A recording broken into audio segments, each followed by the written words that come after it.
رکھا ہے, ضامن آپ کے پاس ہے, تو ان دیٹ کیس جیسے ہی عدالت الاؤ کرے گی آپ ساتھ ہی شورٹی بانڈ جمع کروائیں اور عدالت سے آپ اپنے ملزم کو اپنے ساتھ گھر لے کر جا سکتے ہیں. اب آتے ہیں پوسٹ اریسٹ بیل جو کہ نان بیلیبل افینسز میں ہے, یعنی کہ ان جرائم میں جو کہ ناقابل ضمانت ہیں. اگر آپ پہ کسی ایسی ایف آئی آر کا انعقاد ہو گیا ہے جس میں آپ پر لگایا گیا الزام یا جرم نان بیلیبل ہے, ناقابل ضمانت ہے, تو آپ کو کن چیزوں کا خیال رکھنا ہے؟ سب سے پہلے جس چیز کو آپ نے عدالت کے سامنے رکھنا ہے وہ یہ ہے کہ جناب مجھے 2 دن 4 دن 7 دن فزیکل ریمانڈ پر رکھا گیا, مجھ سے انویسٹیگیٹ کیا گیا. مثال کے طور پر اگر آپ پر الزام چوری یا ڈکیتی کا لگا تھا تو ان دیٹ کیس آپ سے کچھ نہ کچھ برآمد ہونا ضروری ہے, اور اگر تفتیش کے دوران آپ سے کسی بھی قسم کی برآمدگی نہیں ہوتی یا کسی قسم کی کوئی شہادت کوئی ایویڈنس آپ سے کلیکٹ نہیں ہو پاتا, یعنی کہ پروسیکیوشن یا استغاثہ آپ کے خلاف کوئی ایویڈنس کلیکٹ نہیں کر پاتا, تو یہ بہت بڑا گراؤنڈ ہے آپ کی پوسٹ اریسٹ بیل کے لیے. آپ عدالت کو یہ کنونس کر سکتے ہیں کہ جناب میں اتنے دن فزیکل ریمانڈ پر رہا لیکن میرے سے کوئی برآمدگی نہیں ہوئی جو اس بات کا ثبوت ہے کہ میں بے گناہ ہوں اور میں نے اس جرم کا ارتکاب نہیں کیا,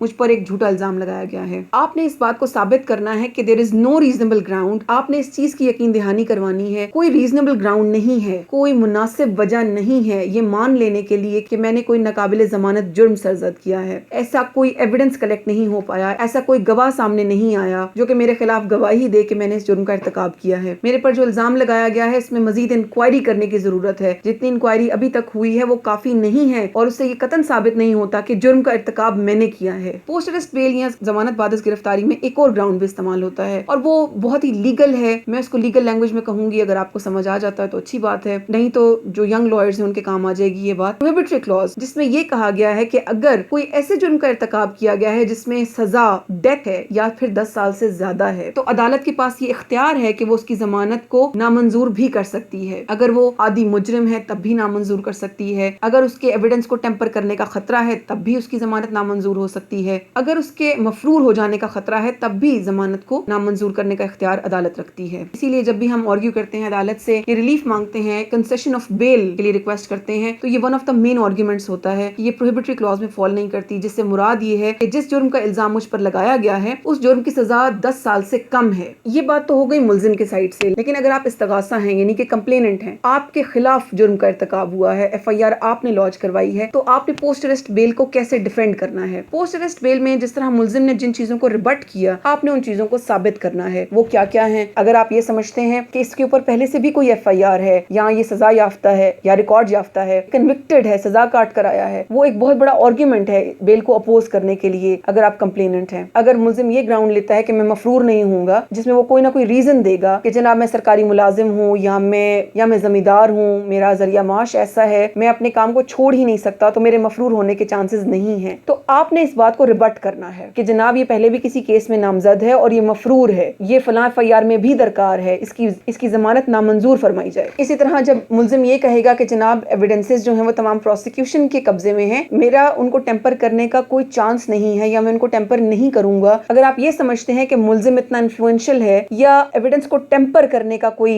حربہ اختیار کر سکتا ہے, تو آپ نے عدالت کو اس بات پہ کنونس کرنا ہے. یہ محض آرگیومنٹ کام نہیں آئے گا. ضمانت کو اپوز کرنے کے لیے یہ تمام باتیں آپ کو ثابت کرنی پڑیں گی کہ اگر یہ ابسکونڈ کرے گا یعنی کہ یہ فرار ہونے کا خطرہ ہے تو کیوں خطرہ ہے, آپ نے اس کو ثابت کرنا ہے. ضمانت ایک ایسا ڈسکریشنری ریلیف ہے جس کو ہم ثوابدیدی اختیار کہیں گے. ایک ایسی ڈسکریشن ہے عدالت کے پاس جس پہ قانون کا ہارڈ اینڈ فاسٹ اطلاق نہیں ہوتا. قانون نے ٹینٹیٹو سے گراؤنڈز تو دے دیے ہیں لیکن وہ ہارڈ اینڈ فاسٹ رول نہیں ہے. یہ آپ پر ہے کہ آپ عدالت کو سیٹسفائی کر دیں, اس کو کنونس کر لیں کہ جناب جو الزام مجھ پر لگایا گیا ہے وہ جھوٹا ہے, یا اگر آپ استغاثہ ہیں تو آپ نے یہ ثابت کرنا ہے کہ جو الزام آپ ملزم پر لگا رہے ہیں وہ سچا ہے, اور اس کو ثابت کرنے کے لیے آپ کے پاس انف ایویڈنسز موجود ہیں, آپ کے پاس گواہ موجود ہیں. قانون میں ملزم کو یا ایکیوزڈ کو فیورٹ چائلڈ آف لا کہا گیا ہے, یعنی کہ یہ ایسا پسندیدہ بچہ ہے قانون کا جس کو قانون اس وقت تک سزا دینے کا قائل نہیں ہے کہ جب تک اس کے خلاف انف ایویڈنسز موجود نہ ہوں. پوسٹ اریسٹ بیل کے حوالے سے ایک